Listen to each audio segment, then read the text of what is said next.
Unacademy. Let's crack it. India और Canada के relations बद से बदतर होते जा रहे हैं। अभी हाल ही में एक न्यूज आई है कि 18 डिप्लोमेट जो कनाडा के हमारे यहाँ हैं उनको भी वापस बुलाने के लिए कनाडा को बोल दिया है इंडिया ने। खैर ये हमेशा से ऐसा नहीं था। इंडिया कनाडा के जो रिलेशनशिप बने उसकी कुछ चीजें हम आपको बताना चाहेंगे। ये बनता इसलिए क्योंकि हमारे बीच में जो डेमोक्रेसी है, जो कॉन्स्टिट्यूशनल मेकिंग है, वो लगभग सिमिलैरिटी के बेसिस पर देखा जाता है। इंडिया कनाडा का मेन इरिटेंट इशू इस समय है द खालिस्तानी इशू। भारत का मानना है कि कनाडा में कुछ ऐसे लोग हैं जो वहां पे रहकर भारत के खिलाफ साजिश रच रहे हैं। भारत में खालिस्तान को बोलने वाला कोई नहीं है, पर वहां से आवाज उठाई जा रही है, पैसा भेजा जा रहा है, इसलिए भारत ने अपना प्रोटेस्ट दर्ज कराया। कनाडा का ये मानना है कि वहां पे जो खालिस्तानी जो भी लोग हैं, भारत शामिल होकर उनको शायद कहीं ना कहीं परेशान कर रहा है, या एक इल्जाम भी हमारे ऊपर लगता है कि भारत ने अपने किसी मीडिएशन के तहत वहां पे किलिंग्स भी करवाई है, पर ये सब किसी भी प्रूफ के बिना है, कोई भी एविडेंस आज तक नहीं मिला। और जैसे ही कनाडा ने ये बात बोला, भारत ने साफ कर दिया कि आप अपने राजदूत को जो यहाँ पे है इनको तुरंत बुला लीजिए।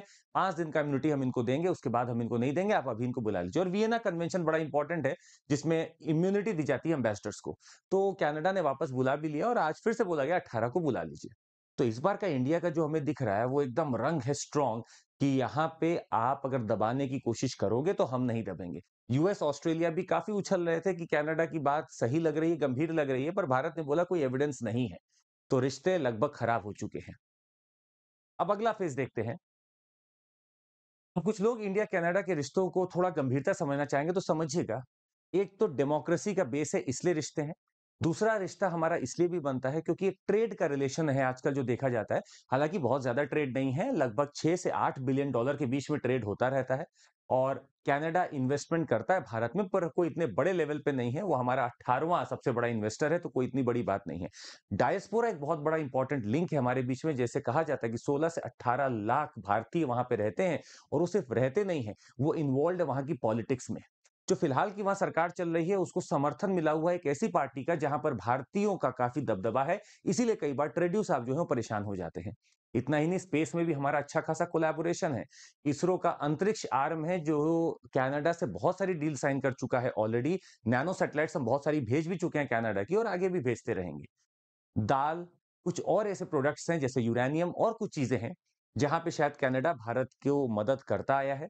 हमने अपने दालों का बहुत सारा इंपोर्ट किया है कनाडा से। यूरेनियम का डील अगर आपको पता है तो न्यूक्लियर कॉपरेशन एग्रीमेंट 2010 में साइन तो होता है, पर 2015 तक कोई भी यूरेनियम का डील ऐसा साइन नहीं होता है, जो अब शायद जाकर 2015 के बाद दिखा हमें। तो रिसोर्स पॉइंट ऑफ व्यू से कनाडा इंपॉर्टेंट है, पर कनाडा एजिंग के पास हो चुका है। वहां पे यंग लोग नहीं है, इसलिए उसको भारत की भी जरूरत है, क्योंकि ह्यूमन रिसोर्स भारत से ही वहां जाके रह के कुछ चीजों को कर रहा है जहां पे उनके लोग समर्थ नहीं है। ये हमारे बीच में रिश्ते हैं। जो इरिटेंट्स बनता है वो सबसे पहला है खालिस्तानी इशू, दूसरा है चाइनीज इशू।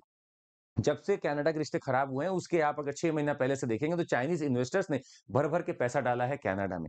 कंपनीज में इन्वेस्ट किया है, वहां पे रिसोर्स एक्सप्लोरेशन का काम चालू किया है, और ये सब दिखाता है कि कहीं ना कहीं आपके साथ कुछ गलत हो रहा है। तीसरा पॉइंट ये, ह्यूमन राइट्स की बात पर कनाडा हमेशा बोलता रहा है भारत को। भारत आज तक चुप्पी साधे हुआ था, पर अब वो समय जा चुका है। अब आपको थोड़े और असलियत बता दें तो कनाडा इस समय इस रूप में चल रहा है कि सर, हम आपके साथ रिश्ते खराब नहीं करना चाहते हैं, नहीं तो हमारी दाल खरीदेगा कौन? हमारे रिसोर्स आप ही तो लोगे, इसीलिए थोड़ा संभल जाओ। इतना जल्दी जल्दी सबको बाहर मत भेजो, नहीं तो दिक्कत हो जाएगी। इंडिया ने बोला आपको ये सब इंटरनेशनल प्लेटफॉर्म पे बोलना नहीं चाहिए था। जयशंकर साहब पहुंचे हुए यूएस में, और उन्होंने यही बोला कि आपको ये सब वहां पे भाषण नहीं देना चाहिए था। अदरवाइज आवर रिश्ते were going on all fine. हम तो आपको इंतजार कराए, 4-5 दिन आप जब इंतजार करे तो आपको होटल दिए बढ़िया से, आप उसका जबरदस्ती पेमेंट करने में लगे हुए थे।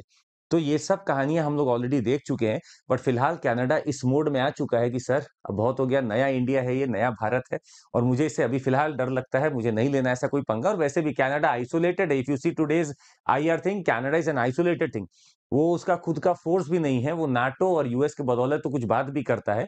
इसीलिए शायद कनाडा अब थोड़ा सा इंडिया की तरफ अप्रोच करेगा, और वो दूर नहीं है जब आप सोचेंगे कि वो हमारे परेड में भी शामिल होकर तालियां बजा रहे होंगे ट्रेड्यू साहब, अगर वो बचते हैं तब तक, तो मतलब पॉलिटिकली।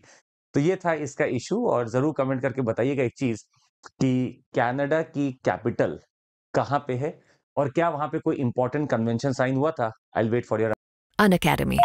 Let's crack it.